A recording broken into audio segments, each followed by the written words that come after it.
Welcome back. You man, djdiamondk in here, of course, the Diamond K Show on fire-tv.com. Early voting is underway here in Maryland for the 2024 primary. This is a very important election. Obviously, this is election for the primaries for the president, for mayor, for the president of the city council. Lot of important races, and this is just early voting. You have time from May the 2nd to May the 9th. Early voting is going on each day, including Saturday and Sunday. No excuses. 7 a.m. to 8 p.m. And we're going to be talking about election-related stuff today. We're going to be talking about early voting. I get a chance to talk with Marylanders all the time.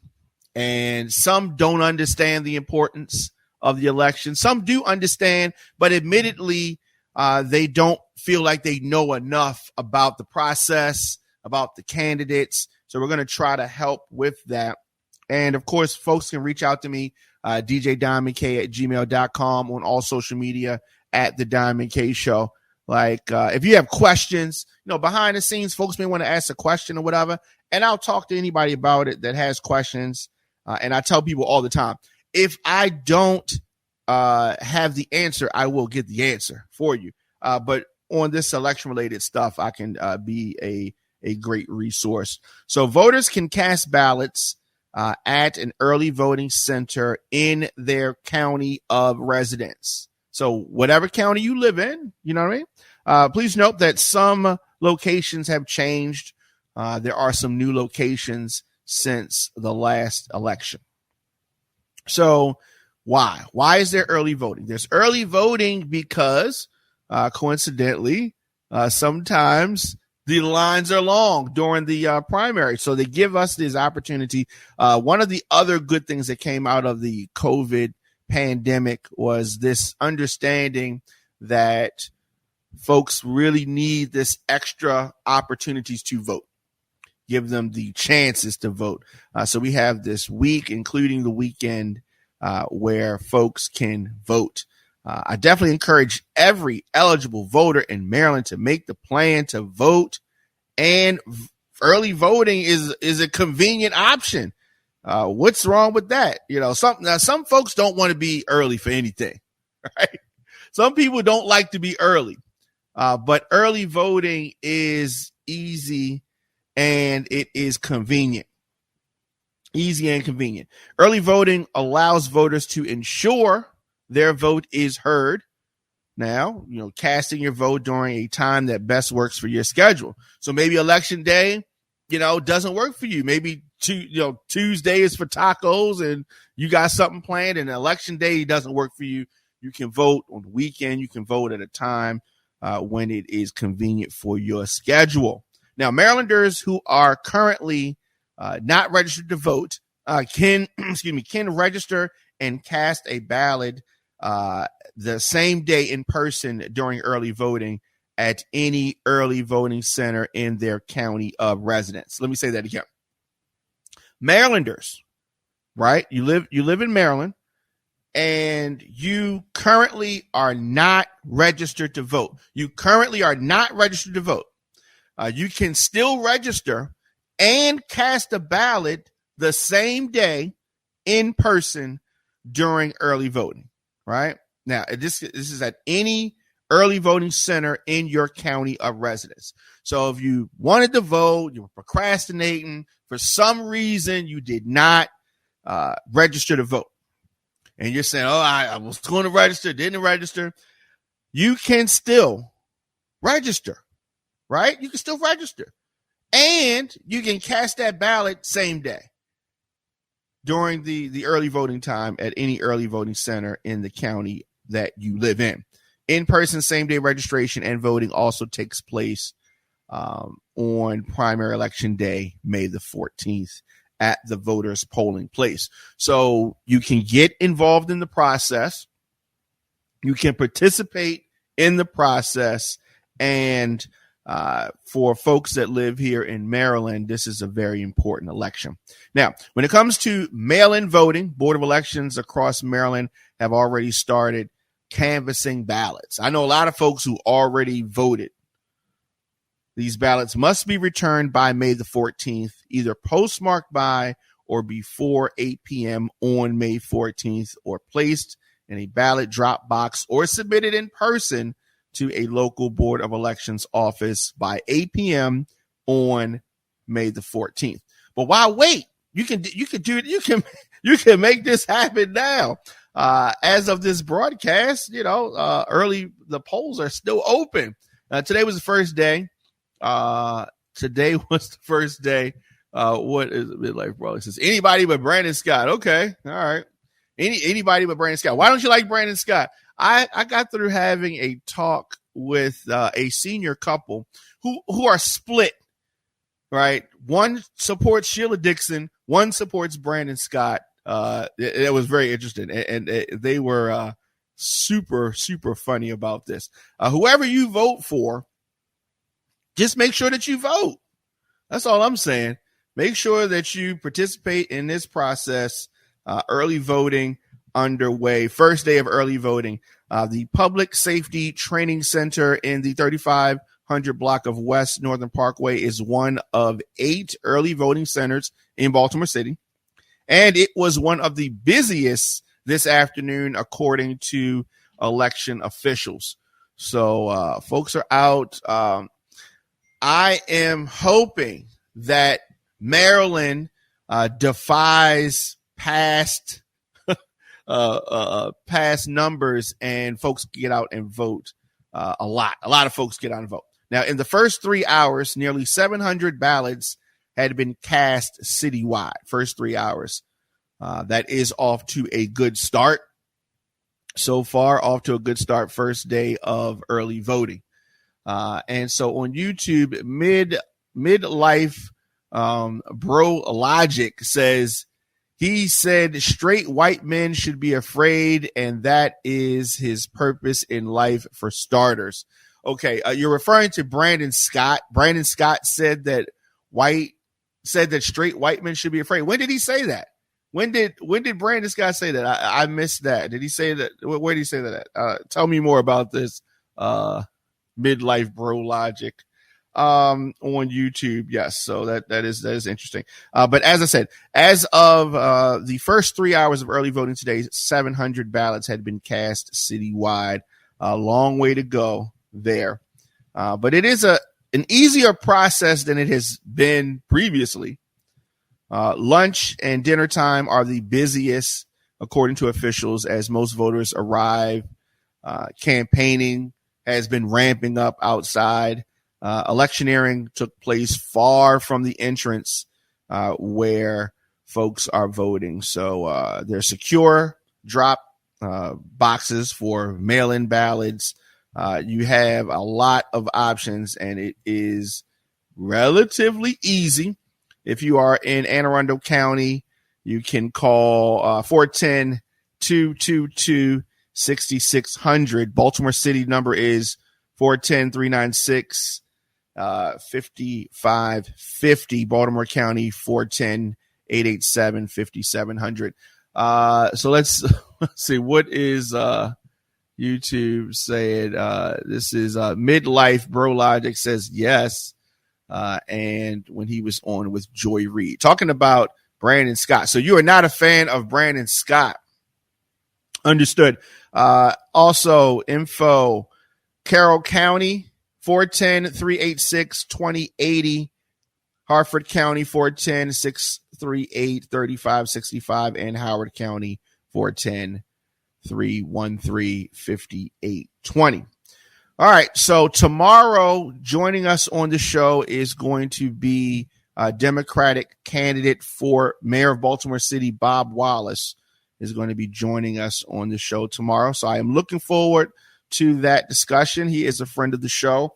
He's been on with us before, and Cherry Hill's own Bob Wallace is going to be through the show tomorrow. Did I say through? I wasn't. I didn't mean to say through. Did I mean to say through? All right. Since we're talking about, since you brought up through, we're going to talk about another friend of the show. I'm going to say he's a friend of the show. Thiru Vignarajah, as of yesterday, drops out of the Baltimore city mayor's race. I have to say I was surprised to see that he was dropping out. I was surprised to see that. So I'm looking at some of these YouTube comments. Monica, host of Swap Radio, says, I don't know why people hate Brandon Scott so much. I think it's because they really don't know politics. Okay. So Monica, from Swap Radio, standing up for Brandon Scott. Why do people hate Brandon Scott? A lot of people, he has made some enemies. I will say that. The machine, see, he's the mayor, but it seems like a big part of the political machine here is against him, right? So you have Ivan Bates, the state's attorney, endorsing Sheila Dixon. Obviously, you have Sheila Dixon endorsing Sheila Dixon. Also, we're talking about Thiru Vignarajah, who, as of 2 days ago, was running for mayor, and now he has not only stepped down from running, but he is endorsing Sheila Dixon. Monica of SWAT Radio says, I'm not surprised. He's a quitter. Oh, wow. Of course, he wasn't going to see it through. Monica coming down hard on Thiru Vignarajah. I said Thiru's been on the show before. His father has been to the studio with him during one of his races. So I've talked to Thiru Vignarajah, and he's an attorney. So attorneys, you got a couple different types of people when you're attorneys, and some folks have this expression called an ambulance chaser, right? Somebody that's looking for somebody that wants to sue, and then and he comes off like that to some people. So I can understand why some people look at Thiru Vignarajah funny, right? And so I watched this press conference yesterday with Sheila Dixon and Thiru Vignarajah. They both look uncomfortable. They both looked uncomfortable during this process, but they're having a conversation where Vignarajah is endorsing Sheila Dixon. Now, they have talked about each other bad, as it happens during races. It happens during campaigns. People talk crazy. But I was talking to a candidate earlier today, and she was kind of, voicing some of her frustrations with different things that happen along the course of a campaign. And I told her something that she already knew, which is there are no permanent enemies in politics. It's just about whether or not your goals align at that moment. And with regards to Sheila Dixon and Thiru Vignarajah, while they just debated each other the day before, and they have said a lot of mean and nasty things about each other through the course of this campaign and this race, they found themselves with their goals aligned and standing in a joint press conference. And they were talking greasy about the mayor, Brandon Scott, talking greasy. So, of course, the mayor is going to fight back through his surrogates and through his campaigns. He's not going to say this stuff. But now questions have arisen about Thiru Vignarajah's endorsement shortly after he dropped out of the race. Folks are saying, was his endorsement for sale? Is this a shady deal? And, they've accused Mayor Scott of shady deals, like with the Inner Harbor proposal and some others. Thiru said that he has never done this before, talking about what he considers bittersweet news. This was, as you might imagine, not an easy decision. I can understand that. I can understand why it might be a difficult decision. A lot of money was raised, a lot of time and effort put in. I've gone to some campaign events and some debates and some candidate forums. I saw the infrastructure that he had as far as the people that he had. You can always tell what the ground game is of a candidate at a candidate event, because they're going to be these folks that don't look like they belong necessarily in the neighborhood where the event's taking place, and they may have on a T-shirt where the candidate, or they're passing out flyers, and you're like, this person is part of the candidate's team, right?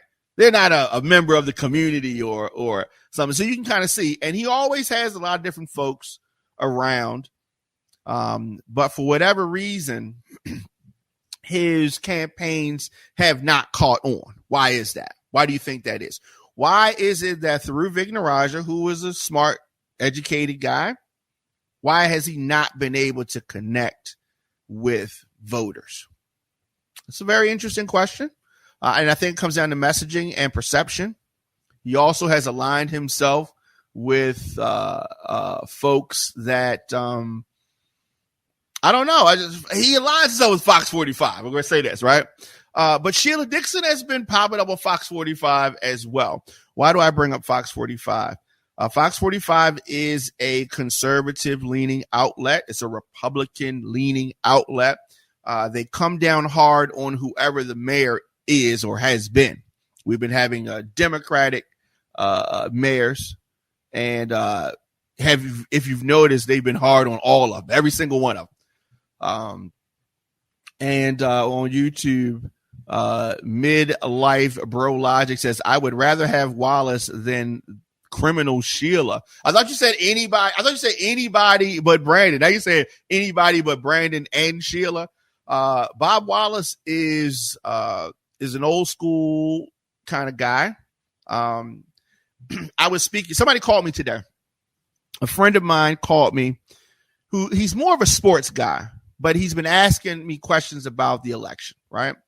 And candidates, and he was asking me about Bob Wallace, and he said, I saw you posted something about Bob Wallace, and he said that he saw TV Biddy post something about Bob Wallace. Monica from SWAT Radio sent me this clip of a commercial, social media video where TV Biddy and some others are endorsing Bob Wallace. And so first I had to correct my homeboy and say, look, I don't work for Bob Wallace's campaign. I don't work for any of the mayor candidates' campaigns. So I was just posting that he's going to be on the show. And he was like, when's he going to be on the show? And I said he's going to be on the show on Friday. And so he was asking me questions about Bob Wallace and who was Bob Wallace. So I told him, and I've interviewed Bob Wallace before. And I told him that Bob Wallace is a successful businessman. He's from Cherry Hill. And he ran for mayor in 2020 as an independent. Now he is running as a Democrat. And Bob Wallace has some good ideas, but he doesn't have the name recognition that some of these other candidates have. So it's going to be a tough battle for him because he doesn't have that name recognition. And the thing about name recognition is, you may say, why does name recognition matter? Because he has money, right? Like I said, he has several successful businesses, but you need name recognition because the average voter does not pay attention to politics every day. They pay attention to politics. So a great number of the electorate pays attention during election time. So they're going to be looking for people that they recognize. They're going to be looking for names. They're going to be skimming, looking for names that they recognize. And so that's why you have somebody like David Trone, who has been campaigning for a long time. People didn't know who he was, didn't know what he was running for. But long before the election, Trone was out with the signs and promoting, trying to get name recognition, because he didn't have name recognition a year ago. You didn't know who David Trone was a year ago, but he's been slowly spending a lot of money, millions and millions of dollars. You've seen him on YouTube ads. You've seen him Facebook ads. You've seen him on TV. You've seen him. And slowly folks are having name recognition with him. And so that's the difference maker. So a lot of times people will vote for people who have spent money campaigning and marketing to them. So name recognition, super important. Name recognition, super important. So let me see what he said. Midlife Bro Logic on YouTube says, do you believe that Thiru asked for a deal with Brandon Scott, or is Scott just lying? A scoundrel per usual. So that is exactly where I was going to go. Oftentimes in politics, there are deals. There are deals made all the time. A big part of it is deal making. So Thiru announced his decision yesterday afternoon and immediately endorsed former Mayor Sheila Dixon's campaign. Speaking to why he endorsed the former mayor, Vignarajah unleashed a tirade against Mayor Brandon Scott, alleging failed leadership, saying that there's more at stake to this election than just politics, and he just is bashing them. Thiru starts bashing them like Drake bashing Kendrick Lamar. Like it was something. He didn't have any bars or anything like that. It wasn't no beat playing, but you know what I mean? It was just, he was unloading on him. Vignarajah said that when I talk to Sheila, when I hear her hopes and dreams for the city, when I hear the kinds of people that she knows are needed in government, that's the kind of shared vision that I was excited to get behind, Vignarajah said. Spoken like a true attorney, he speaks like a true attorney. That's what he is. So he's going to be doing that slick talk. He's going to be doing that. Vignarajah said that Sheila Dixon loves the city with all her heart. She has her whole life. She has devoted herself to public service. She has devoted herself to make this city a little bit better. Now, it's interesting hearing Thiru Vignarajah say those words when you just a day earlier heard him talk about how she was, so a disgraced former mayor and all that kind of stuff. So it's kind of hard when you see these politicians talking out of one side of their neck and then the next day saying something completely opposed to what they were saying before. But this is not just in Baltimore. You can see it in the presidential races, where if you look at the Republican race, all those Republicans was, trying to be president, and then all of a sudden they're endorsing Trump and the such. You heard Ron DeSantis and Trump meeting up. They were talking crazy about each other, and now they're meeting up. Now, that was months ago, right? It wasn't the day later like in the Vignarajah instance. But the early voting and the election is happening now. So Sheila Dixon needed, if she's going to get endorsement, the endorsement is valuable now. She probably would have really liked it about 3 weeks ago, but she'll take it right now. And Brandon Scott's campaign has been fighting back. They've been telling news outlets, including News 11 and others, that after Vignarajah's announcement, Vignarajah had offered his endorsement to the mayor in exchange to become police commissioner or CEO of Baltimore City Public Schools.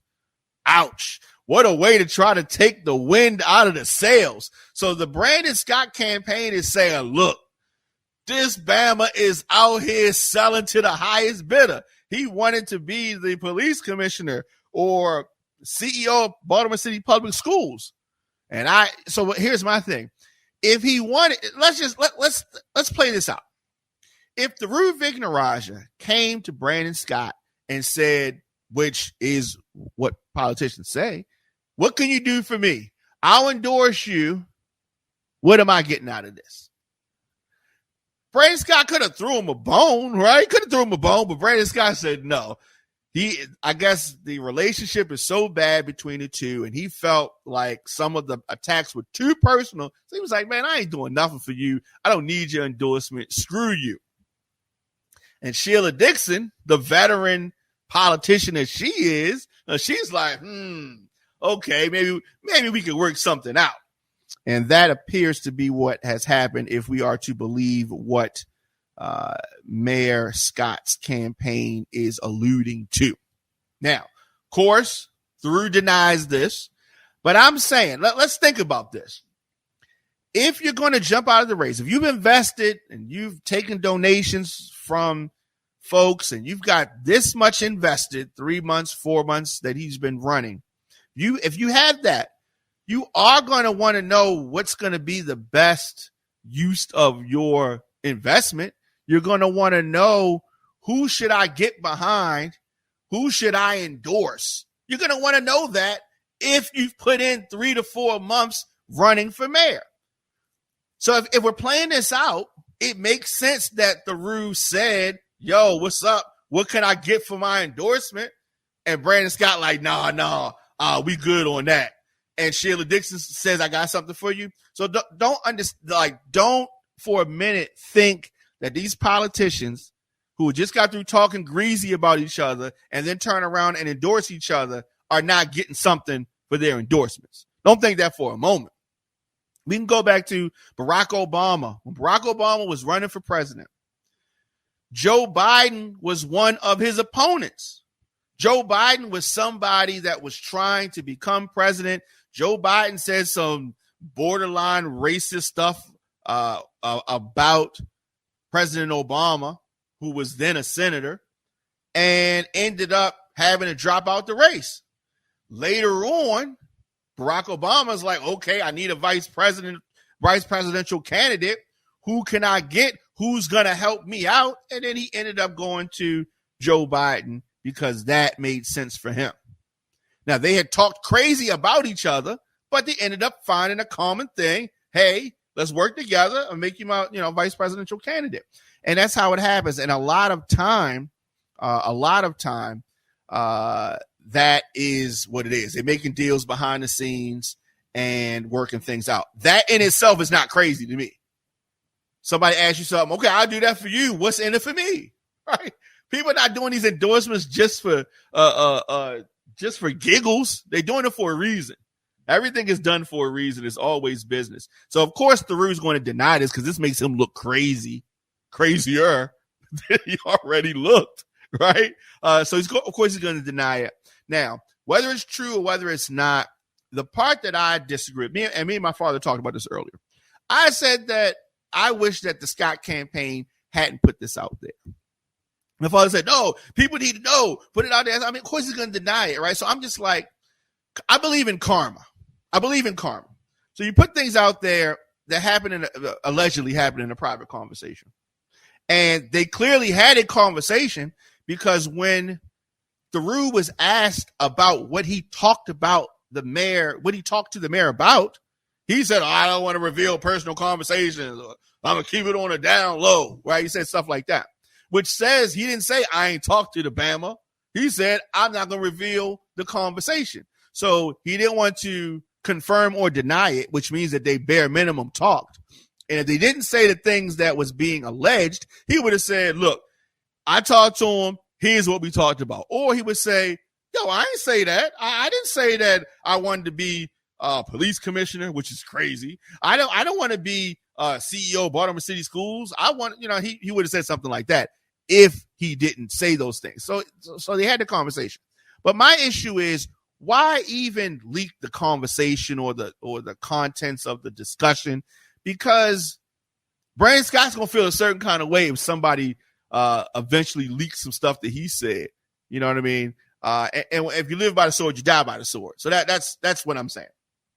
But regardless, the mayor's campaign told reporters that Scott and Vignarajah spoke last week and Wednesday morning, which is the morning before he made this announcement.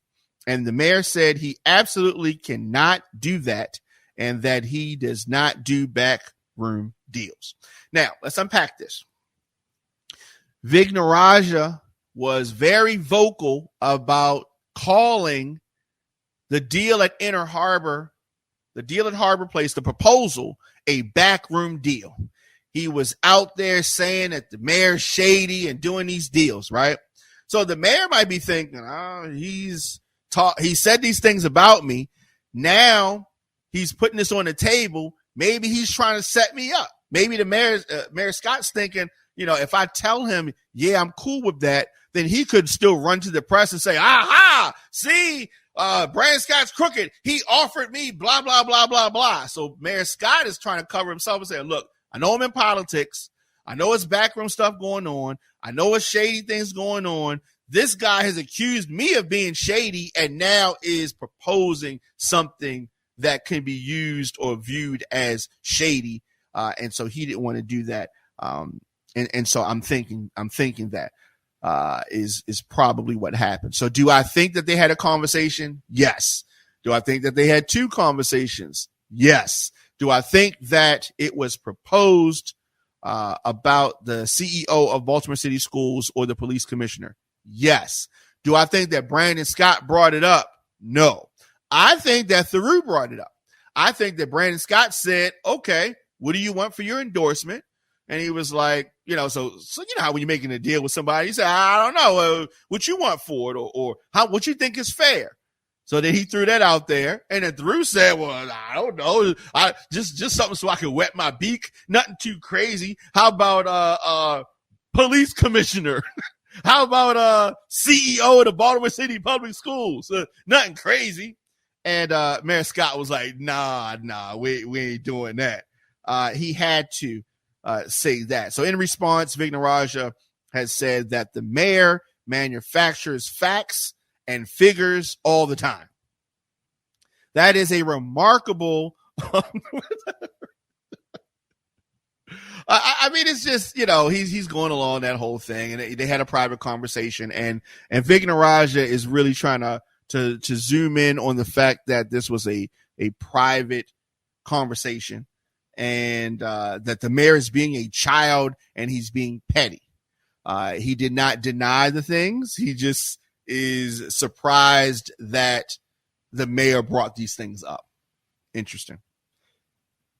Vignarajah continued and said that he should know better than to suggest that Sheila or I would do something that maybe he does with developers, and that certainly public servants and politicians don't do. So Sheila Dixon has had her own controversies with regards to developers and backroom deals. And there have been accusations about a lot of folks and people that disagree with the politician are going to, one of the things they're going to throw out there are backroom deals and developers and, different things. But Vignarajah has denied the endorsement being for sale.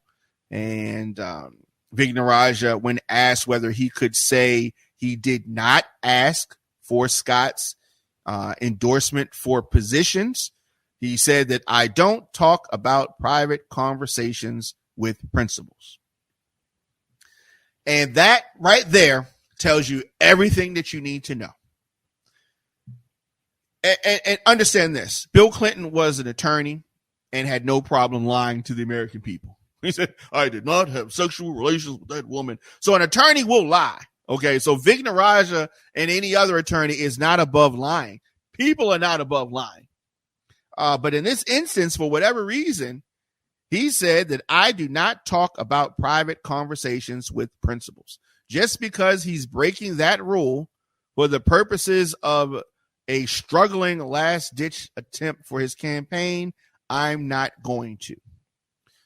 And that tells you, yes, he did. And yes, the things that the mayor's campaign have said appear to be true, because he would have denied it. He didn't deny it. He said, I'm not going to talk about what we talked about. I'm above this, right?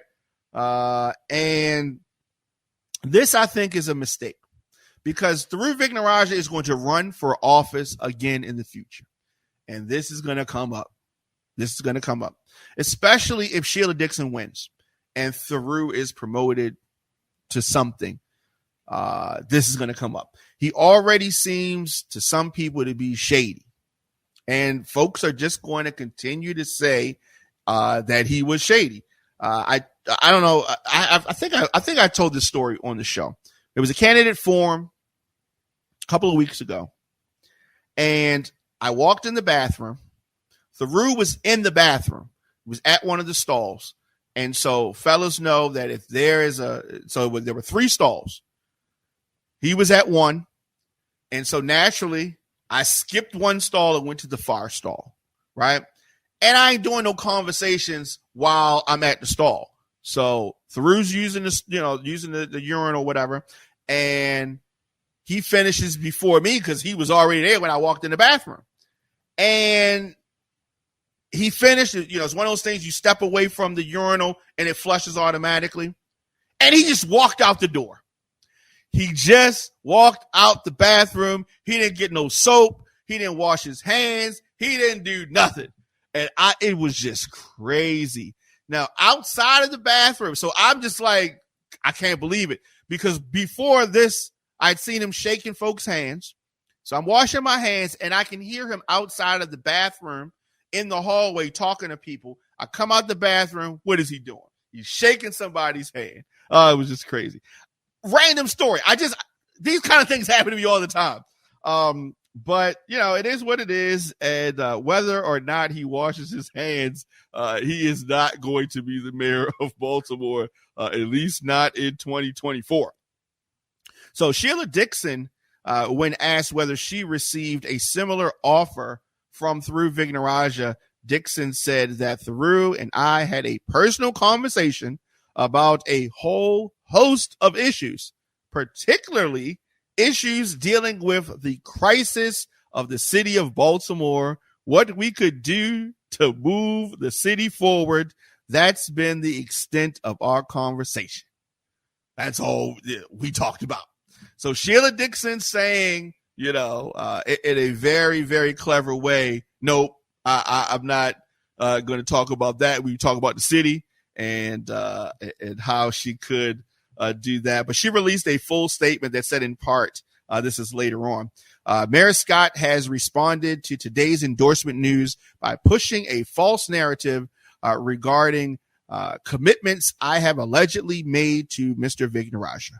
While we had conversations about issues facing the city and his desire to support my team in addressing them, I can say unequivocally that no promises were made regarding future employment with my administration. And she continued, I have a reputation of being a strong manager that brings smart people with different perspectives to the table. I appreciate Mr. Vignarajah's support today, and I look forward to working with him towards a better Baltimore. Oh, that's a lovely statement. That is a very lovely, lawyerly statement. Brandon Scott's campaign manager released a statement following that said one failed corrupt politician endorsing another failed corrupt politician is a prime example of the broken, corrupt politics of the past. Thiru's endorsement was for sale, and Sheila Dixon was more than happy to buy it. We'd expect nothing less from Sheila Dixon, who's already proven time and again, her personal interests outweigh all others. Wow. We're talking about adults here, people. This is not the rap game. This is not, but they treat this like, oh man, like the high road. These are supposed to be the folks that are leading the city. And this is how they talk. This is crazy talk. Like I would have never wanted to release a statement like that. It is just very, very dirty politics. The campaign of Democratic candidate Bob Wallace, he released a statement, and a statement came from his campaign, and his statement was, voters of Baltimore, now that Thiru Vignarajah has dropped out of the race for mayor, the voters have a clear choice between the policies and failures of the past and the promise of the future with me as mayor, talking about Bob Wallace. We should not lose sight of the well-placed observations that Thiru made about both Brandon Scott, especially Sheila Dixon, on crime, housing, education, and most other issues confronting Baltimore City. Thiru noted that both Scott and Dixon have had a combined 40 years of experience and opportunity to solve these problems, yet they remain open wounds in the side of the citizens today. He continued, I, Bob Wallace, am the only candidate left in the race that is not wedded and burdened by the past, as I am unbought by any special interests that have always had excessive influence in the selection of the city's leaders. This is true. And he continued, during the news conference, Dixon said that she's grateful and humble for Thiru Vignarajah's support, saying that she looks forward to working with him on his ideas, including one to create a digital tracking system for reporting issues in need of city services via 311. So we're going to talk to Bob Wallace tomorrow on the show, talk about this controversy between Thiru Vignarajah, his endorsement of Sheila Dixon, and Brandon Scott in that.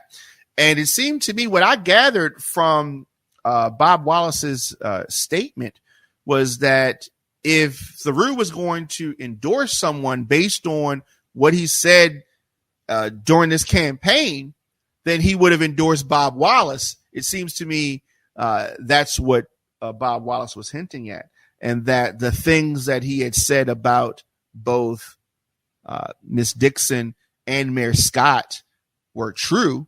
And it's interesting. It's an interesting time. So we have a race for mayor. We have early voting underway.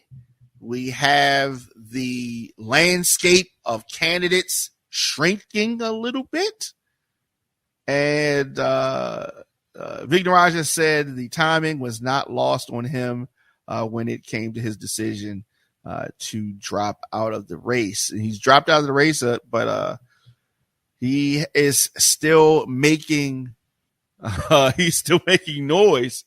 And as a former criminal prosecutor at the federal, state, and local level, Vignarajah ran in 2017 and 2022 for the city state's attorney, and he first ran for mayor in 2020. This is Sheila Dixon's third time running for the nomination, and Bob Wallace is his second time running. So this is an interesting election. As I said earlier, Democratic candidate for mayor of Baltimore City, Bob Wallace, will be joining us on the show tomorrow. I am anxious to speak with him about all of these things and more. Tomorrow we're going to be talking to him. We're also going to be talking about potholes in Baltimore City, how to fix them, what could be done about them, what is the process. We're going to be talking about that and many things. Who should be Baltimore's next mayor? I have my suspicions, but it is up to the voters to decide. You need to go out and vote who is going to be the next mayor. On social media, I'm at the Diamond K Show. Please tell me who should be the next mayor in the comment section. djdiamondk@gmail.com. Who should be Baltimore's next mayor?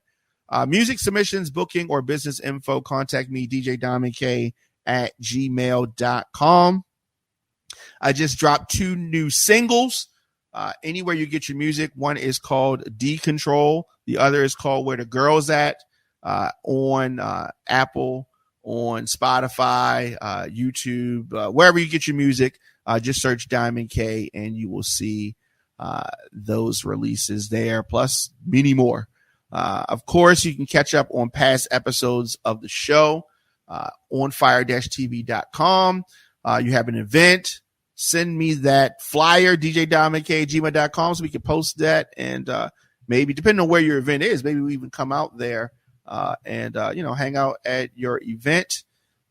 So yeah, definitely support the show via PayPal, paypal.me/radio on fire, Cash App, $ the Diamond K Show. You can become a member today on fire-tv.com/join.